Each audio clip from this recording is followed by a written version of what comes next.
नमस्कार दोस्तों, welcome to my YouTube channel gymnastic वाली। इस वीडियो में हम डिस्कस करेंगे motion, laws of motion and its application in sports. Motion यानी कि चेंज, बदलाव क्या है और खेलों में इसका क्या यूज है। तो चलिए शुरुआत करते हैं। सबसे पहले समझते हैं motion. Motion a process of changing place और मूविंग और पोजीशन चेंजिंग, चाहे वर्टिकली हो, हॉरिजॉन्टली हो या फिर रोटेशन वाइज हो, यानी कि बदलाव की जो प्रक्रिया है वो मोशन कहलाती है। It is primarily use in physics और under sports. Motion of joints, motion of muscles and nerves in various perspectives, from simple walking to complex somersault. कहने का मतलब है कि चाहे वो सिंपल वॉकिंग हो या फिर डिफिकल्ट और यू कैन से कॉम्प्लेक्स समरसॉल्ट हो, स्टंट हो, उसमें कहीं ना कहीं बदलाव होना आपका मोशन कहलाता है। It is a continuous change in the relationship of physical system in space. लगातार बदलाव आपका मोशन है, आपका मूवमेंट है। यू कैन से आपकी स्थिति में, आपकी पोजीशन में चेंज होना। Types of motion: rotatory, oscillating, linear and reciprocating.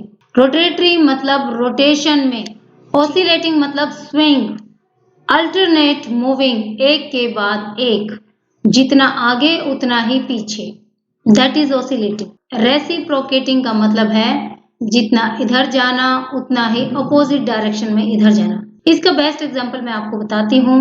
अगर आपको किसी ने एक चाटा लगा दिया तो बदले में आपका हाथ तुरंत जाता है, दैट इज रेसिप्रोकेटिंग। आगे देखते हैं। It applies to physical systems, objects, bodies, matter, etc. Motion can be of images, shapes, boundaries, यानी बदलाव, चेंज किसी का भी हो सकता है, इमेजेस का भी हो सकता है, किसी पर्टिकुलर शेप का भी हो सकता है, किसी बाउंड्री का भी हो सकता है।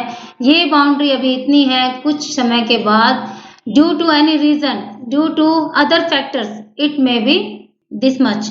यहाँ से बाउंड्री यहाँ भी जा सकती है। Many factors found responsible whenever any movement takes place. जब भी कोई मूवमेंट होता है, जब भी कोई बदलाव होता है, जब भी कोई मोशन होता है, उसके पीछे एक कारण नहीं होता दोस्तों, बहुत सारे कारण हो सकते हैं। हो सकता है वहां किसी ने फोर्स लगाई हो सकता है कि वहां पर किसी ने पुल किया हो सकता है वहां पर ग्रेविटी का कोई रोल हो सकता है वहां पर किसी ने कुछ ऑब्जेक्ट रखा हो। तो there may be many factors. Important terms related to motion. Motion से रिलेटेड क्या क्या इंपॉर्टेंट टर्म्स हैं जो हमें जाननी चाहिए और जिनको जानकर हम आसानी से मोशन के बारे में जान सकते हैं। तो वो टर्म्स हैं speed, velocity, acceleration, force and mass. तो सबसे पहले जानते हैं कि स्पीड क्या है। स्पीड का नाम आते ही आपके दिमाग में आता होगा डिस्टेंस और time, distance divided by time. बिल्कुल सही है दोस्तों, लेकिन और समझते हैं डिटेल में कि स्पीड एक्चुअली है क्या। How long it takes for an object to travel a certain distance, यानी कि एक ऑब्जेक्ट को, एक चीज को, एक वस्तु को, एक थिंग को इतना डिस्टेंस कवर करने के लिए कितना समय लगा, दैट इज स्पीड, उसकी गति है वो। अब जानते हैं कि वेलोसिटी क्या है। ऑफ कोर्स वेलोसिटी भी डिस्टेंस अपॉन टाइम है, but here direction plays a major role. It measures distance over time और speed in a given direction।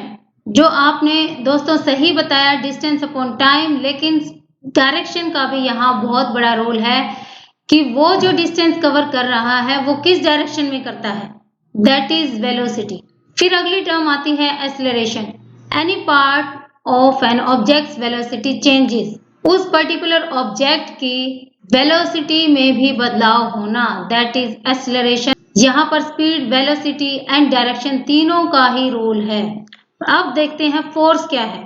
Any kind of push और पुल, कुछ धकेलना, कुछ खींचना, आपको बताता है कि यहाँ पर कहीं ना कहीं फोर्स लगी है, ताकत लगी है, पावर लगी है। अब आता है mass, amount of matter that something is, यानी हमारे अंदर क्या है, व्हाट वी पजेस इज और मास। और वेट क्या होता है दोस्तों, मास और ग्रेविटी दोनों को मिलाकर वेट होता है। अगर हम ग्रेविटी को हटा दें तो वो हमारा मास होगा, हमारा द्रव्यमान होगा, यानी कि हमारी बॉडी में क्या है, what we possess is mass. चलिए आगे बढ़ते हैं। आगे बात करते हैं लॉज ऑफ मोशन, और you can say Newton 3 laws of motion. वो कौन कौन से हैं आइए जानते हैं। सबसे पहले फर्स्ट लॉ ऑफ मोशन, इसको लॉ ऑफ इनर्शिया भी बोलते हैं। डेफिनेशन पढ़ूंगी, समझाऊंगी तो आपको क्लियर हो जाएगा कि लॉ ऑफ इनर्शिया क्यों बोलते हैं। इनर्शिया का मतलब है उस बॉडी में कुछ weight, something is there inside the body, जो किसी मूवमेंट को रेस्ट्रिक्ट करता है, जो किसी मूवमेंट को, किसी बदलाव को, किसी चेंज को रोकता है। That is inertia. Everybody preserves in its state of being at rest or of moving uniformly straight forward, except insofar as it is compelled to change its state by force impressed। देखिए simply जानते हैं, an object will stay at rest or continue at a constant velocity unless acted upon by an external unbalanced force। यानी कि जो जैसा है वो वैसा ही रहे जब तक कि कोई भारी फोर्स पुल उस पर लग ना जाए। फॉर एग्जाम्पल, जैसे मैं यहाँ बैठी हूँ, जब तक मुझे कोई पुश नहीं करेगा, कोई धकेलेगा नहीं, कोई खींचेगा नहीं, I will be there only. अगर मुझे कोई पुश करता है, पुल करता है, आगे पीछे धकेलता है, तो हो सकता है कि मेरी पोजीशन में, मेरी स्थिति में कुछ बदलाव आ जाए। That is the first law of motion, और you can say law of inertia. और ऐसा क्यों होता है? क्योंकि मैं अपने आप को यहाँ पर रोके हुए हूँ, कुछ मेरी बॉडी में बैलेंस है, my body parts are balanced, और जब तक उनको अनबैलेंस नहीं किया जाएगा with the help of some external forces, external factors, I will not move, मैं यहीं रहूंगी। ठीक है दोस्तों, important principles related to law of inertia. समझते हैं कि क्या ऐसे इंपॉर्टेंट प्रिंसिपल्स हैं जो लॉ ऑफ इनर्शिया यानी फर्स्ट लॉ ऑफ मोशन के लिए काम करते हैं। तो सबसे पहला है कंबाइनिंग ट्रांसलेटरी और रोटेटरी मोशन, यानी कि रोटेशन वाले मोशन या फिर ट्रांसलेटरी जो मोशन है उनका कॉम्बिनेशन। इसका क्या मतलब है? The combined motions if performed correctly with proper timing and sequence will produce maximum final velocity of an object in the desired direction of release। Example discus throw। देखिए मैं simple बताती हूँ।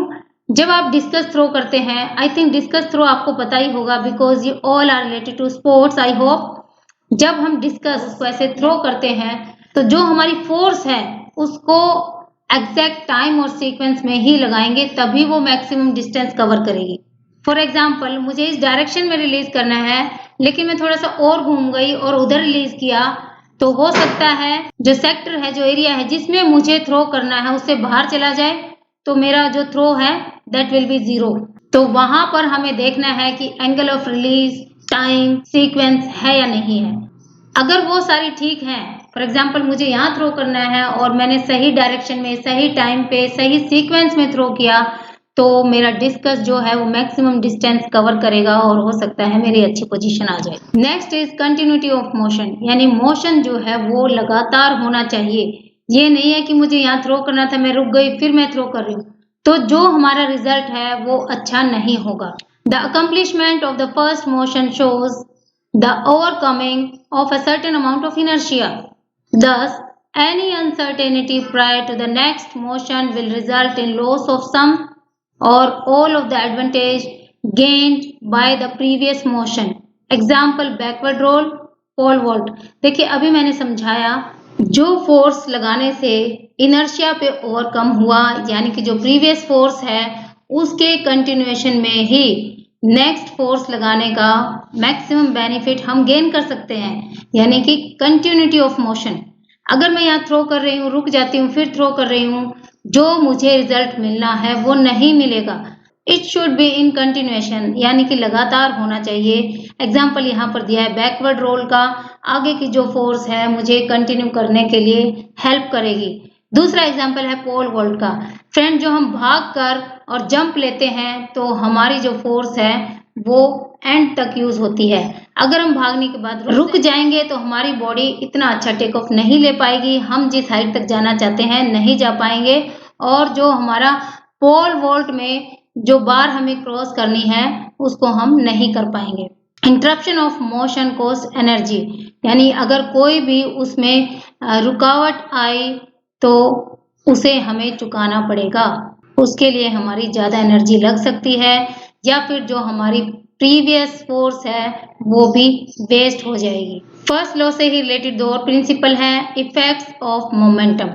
More momentum can be produced with a longer implement in which the end will move faster than a shorter implement. Example, match of, यहाँ पर दोस्तों दिखाई नहीं दे रहा, it is match of tennis. You can say जितना हम force लगाएंगे and movement हमारा उतना ही फास्टर एंड बेटर होगा। नेक्स्ट हमारा है transfer of momentum. Momentum develop in a body segment may be transferred to the total body, but when body should be in contact with supporting surface, example diving board. हमारी body segments में, हमारे body parts में जो force develop हो रही है intern as a whole, वो हमें पूरा मूवमेंट करने में हेल्प करती है अगर हमारी बॉडी जो है सरफेस के कांटेक्ट में हो तो। एग्जाम्पल इसमें डाइविंग बोर्ड दिया है, जब हम डाइव के लिए बोर्ड से जंप लेते हैं तो हमारी जो बॉडी पार्ट्स हैं वो एज ए होल काम करती हैं, यानी कि बॉडी पार्ट्स में भी, छोटे छोटे सेगमेंट्स में भी जो हमारी फोर्स है वो पूरी बॉडी में ट्रांसफर होती है और एज ए रिजल्ट हम बहुत अच्छी डाइव कर पाते हैं। चलिए आगे डिस्कस करते हैं, समझते हैं सेकेंड लॉ ऑफ मोशन, और we can say law of resultant force. The rate of change of momentum of a body is proportional to the resultant force acting on the body and it is in the same direction. जितनी force हम लगाएंगे हमारा जो resultant है, जो output है, वो उतनी ही मात्रा में आएगा और उसी डायरेक्शन में आएगा। आगे सिंपल भाषा में समझ लेते हैं। A force to be equal to change in momentum, mass times velocity per change in time. It defines how the velocity of an object changes when it is acted upon by an external force, यानी कि बाहरी अगर कोई force लगती है तो उस object की वेलोसिटी में कैसा, कितना, कहाँ, कौन सी डायरेक्शन में चेंज आता है, that is the second law of motion. For an object with a constant mass, the second law states that the force is the product of an object's mass and its acceleration. That is a formula F into ma, यानी force कितनी है is equal to mass into acceleration. Acceleration मैंने बताया था speed, velocity and direction तीनों का मिला जुला प्रभाव, यानी कि अब चार चीजें हो गई हैं, mass, speed, velocity and direction. तो फोर्स कितनी लगाएंगे वो इस पे डिपेंड करता है। For example a cricket ball and golf ball lighter as compare to cricket ball. देखिए दो बॉल लेते हैं, एक क्रिकेट बॉल है और एक आपकी गोल्फ बॉल है, तो lighter is the golf ball. If stuck with the same force then golf ball accelerate at a faster speed than the cricket ball. अब सेकेंड लॉ ऑफ मोशन से related कौन कौन से प्रिंसिपल हैं जरूरी जो कि हमें जानने चाहिए। Acceleration is proportional to the force causing it, यानी कि एक्सेलरेशन जो है, आपको एक्सेलरेशन बोलते ही ध्यान आ गया होगा, स्पीड, वेलोसिटी एंड डायरेक्शन, वो कितने प्रोपोर्शन में होगी, उसके पीछे कितनी फोर्स लगती है। Sprinter can increase acceleration by increasing the force. जो स्प्रिंट लगाने वाले हैं वो अपनी फोर्स अगर बढ़ाएंगे तो उनका एक्सेलरेशन, सिंपली समझिए, यानी उनकी स्पीड बढ़ जाएगी। If double force is applied then acceleration would be double, यानी कि डबल फोर्स लगाएंगे तो डबल स्पीड आ जाएगी। दूसरा ये भी हो सकता है if constant force and reduce mass then acceleration would be increased. अभी हमने पढ़ा फोर्स इंटू ma, यानी कि अगर हम फोर्स ज्यादा नहीं लगा पाते तो दूसरा तरीका हमारा स्पीड बढ़ाने का क्या है कि हम अपना मास कम कर दें, तो भी हमारी जो है स्पीड वो इंक्रीज हो जाएगी। अगला प्रिंसिपल है इसी से related, maximum acceleration and efficiency of motion. For maximum acceleration force should be applied sequentially with proper timing and as directly intended line of motion. जहां हमें मोशन चाहिए उसी डायरेक्शन में अगर हम फोर्स लगाएं या फिर एक सीक्वेंस में लगाएं तो भी हम अपनी स्पीड, अपना एक्सेलरेशन बढ़ा सकते हैं। अगला प्रिंसिपल है effects of a body's radius on angular velocity. इसमें क्या है, rate of rotation is increased as the radius of rotation is decrease, यानी कि रेडियस ऑफ रोटेशन वाइडर होगा तो हमारी रोटेशन कम होगी, शॉर्टर होगा तो हमारी रोटेशन फास्ट होगी। फॉर एग्जाम्पल समरसॉल्ट में अगर एक छोटा प्लेयर है तो उसका रेट ऑफ रोटेशन फास्ट होगा। दूसरा एग्जाम्पल दे सकते हैं, जैसे कि अगर हम टक बनाते हैं, जितना शॉर्टर बनाएंगे उतनी रोटेशन फास्ट होगी। टक यानी कि ऐसे कॉम्पैक्ट। और अगर हमारा टक बड़ा होगा, हमारा रेडियस ज्यादा होगा, तो हमारी रोटेशन भी स्लो हो जाएगी। इसलिए जो ओलंपिक लेवल के प्लेयर हैं वो टक को छोटा बनाते हैं and they easily move 1 2 3 turns और they can easily perform 3 somersault एक साथ। आगे है conservation of momentum in swinging movements, यानी कि स्विंगिंग मूवमेंट्स में हम अपने आप को कैसे बैलेंस कर सकते हैं, हम अपनी फोर्स को, हम अपनी स्पीड को कैसे मैनेज कर सकते हैं। The radius of rotation should be shortened on upswing and lengthened on downswing, यानी कि जब हम ऊपर की तरफ स्विंग में जाते हैं तो हमारा रेडियस ऑफ रोटेशन छोटा होना चाहिए, because we are going against the gravity. और जब हम किसी बार से, हॉरिजॉन्टल बार से या किसी चीज से लैंडिंग करते हैं, डाउनवर्ड स्विंग आते हैं नीचे की तरफ, तो हमारा रेडियस ऑफ रोटेशन ज्यादा होना चाहिए। कहने का मतलब है समरसॉल्ट से जब हम लैंड करते हैं तो हमने जो टक बना रखा है वो हमें खोल देना चाहिए ताकि हमारा रेडियस ज्यादा हो जाए and we can land easily. Movements while unsupported, movements में occur to aid in controlling balance when body is unsupported, but flight path और you can say trajectory angle will be unaffected by the movement. जब हमारी body unsupported होती है तो हमारा जो body movements हैं वो हेल्प करते हैं बॉडी बैलेंस बनाने में। Twisting movements based on transfer of momentum from part to whole when in contact with the surface. और ट्विस्टिंग मूवमेंट्स की अगर हम बात करें तो हमारे जो बॉडी पार्ट्स हैं वो सारे हेल्प करते हैं ट्रांसफर ऑफ मोमेंटम। आगे समझते हैं थर्ड लॉ ऑफ मोशन, और we can say law of reciprocal actions. For every force there is an equal and opposite force. कहने का मतलब है जितना एक्शन होगा उतना ही रिएक्शन होगा। Simply all forces occur in pairs and these two forces are equal in magnitude and opposite in direction. Magnitude का मतलब है अमाउंट, कितनी मात्रा में और किस डायरेक्शन में फोर्स आई है उतनी ही मात्रा में और just opposite to that direction हमारा रिएक्शन होगा। थर्ड लॉ से रिलेटेड प्रिंसिपल्स की हम बात करते हैं। इसमें पहला प्रिंसिपल है surface variation and the amount of counter force. When stable surface is used, the counter force is equal to applied force. Less stable force, less counter force.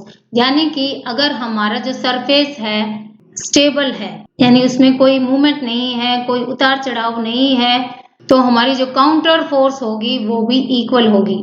जितना हमने अप्लाई किया है उतना ही हमें रिएक्शन मिलेगा। Example, decrease friction on ice तो हमारी skating fast होती है। Increase friction running in sand तो हमारी स्पीड भी वहां पर कम हो जाती है। Number 2 principle related to third law of motion, direction of the counter force. It is directly opposite to the applied force. किस डायरेक्शन से हमें फोर्स मिल रही है उसके जस्ट अपोजिट डायरेक्शन में हमारा रिएक्शन होगा। ये पहले भी हम डिस्कस कर चुके हैं friends. The counter force is most effective when it is perpendicular to the supporting surface.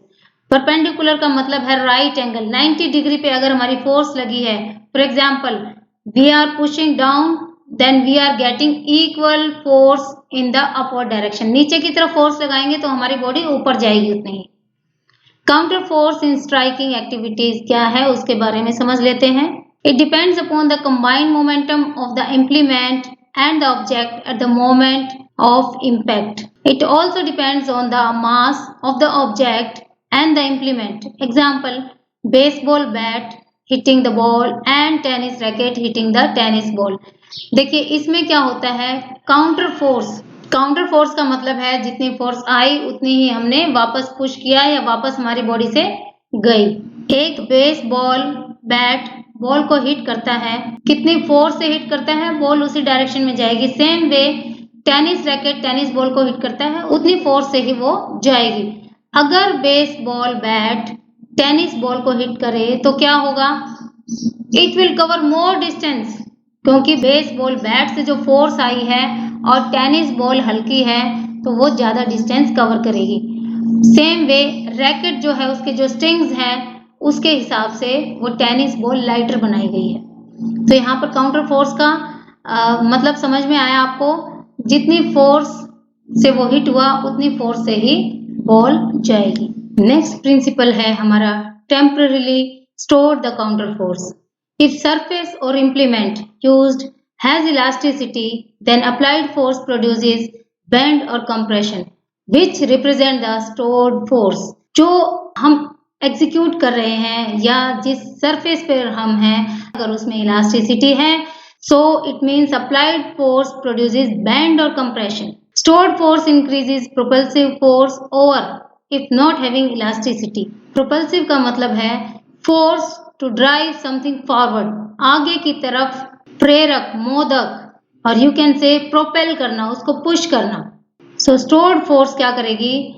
Increases propulsive force, यानी जो आगे जाने वाला जो implement है उसको और आगे push करेगी। Best example is pole vaulting. Fiberglass poles bend more because fiberglass poles store more energy than the aluminum pole. Another example is diving board. ऐसे ही हम उसको प्रेस करते हैं, it will help us to take more jump.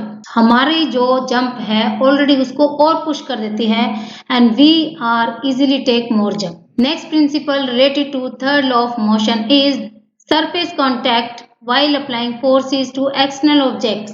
One or both feet should be kept in firm contact until force providing motion is complete. हमारा जो है एक या दोनों पैर कहीं ना कहीं कांटेक्ट में होने चाहिए so that हमारा जो मोशन है वो बहुत अच्छे से कंप्लीट हो जाए। Otherwise the maximum force decreased. For example, throwing, pushing, pulling, striking activities. जब हम कुछ थ्रो करते हैं और साथ में अगर हम भी बाहर आ जाते हैं या हमारा कांटेक्ट सरफेस से नहीं रहता तो हमारा जो थ्रो है it will not cover more distance, बहुत अच्छा रिजल्ट हमारा नहीं आएगा। बजाय इसके वाइल थ्रोइंग हमारा जो कांटेक्ट है पैर है वो अगर सरफेस पे रहेंगे तो इजीली हम लोग थ्रोइंग जो ऑब्जेक्ट है उस पे ज्यादा फोर्स लगा सकते हैं और it will cover more distance और हमें ज्यादा बेटर रिजल्ट मिल सकता है। चलिए आगे एमसीक्यूज डिस्कस कर लेते हैं। पहला एमसीक्यू है which of the following principles of kinesiology और biomechanics has correct application in high jumping. आप ऑप्शंस देख लीजिए। The correct answer is transfer of momentum. Next question is resistance of an object to change in its state of motion is. जो object को resist करता है change होने के लिए, बदलाव होने के लिए। अगर आपने वीडियो ध्यान से सुनी है तो आप इजीली आंसर कर सकते हैं। The correct answer is D, inertia. Once we are overcoming the inertia then easily movement और motion can take place. Next matching type का क्वेश्चन है। वन साइड आपके मोशन वेरिएबल्स दे रखे हैं और दूसरी तरफ उनकी डेफिनेशंस है, जैसे force, acceleration, inertia and momentum क्या होता है उनकी डेफिनेशन है। टुवर्ड्स द राइट साइड आपको एग्जैक्ट मैचिंग करनी है। तो हम लोग डिस्कस करते हैं करेक्ट आंसर के बारे में। सबसे पहले फोर्स क्या है? फोर्स है एन इंटरेक्शन कॉजिंग पुलिंग और पुशिंग। एक्सेलरेशन क्या है? Change in velocity of an object. Now inertia क्या है, जिसके बारे में अभी हमने सेकंड क्वेश्चन में पढ़ा, resistance to movement. And what is momentum? One is left, movement made up of velocity and mass. So दोस्तों आज इतना ही, फिर हाजिर होंगे नेक्स्ट वीडियो के साथ, नए टॉपिक के साथ। और नए टॉपिक का हमारा नाम है projectile and principles of projections. आज इतना ही। अगर आपको कोई डाउट है तो मुझे मेल करके भी पूछ सकते हैं और कमेंट करके भी पूछ सकते हैं। मेरा मेल एड्रेस है droppyfoki@gmail.com। थैंक यू दोस्तों, देखते रहिए, समझते रहिए। Bye bye.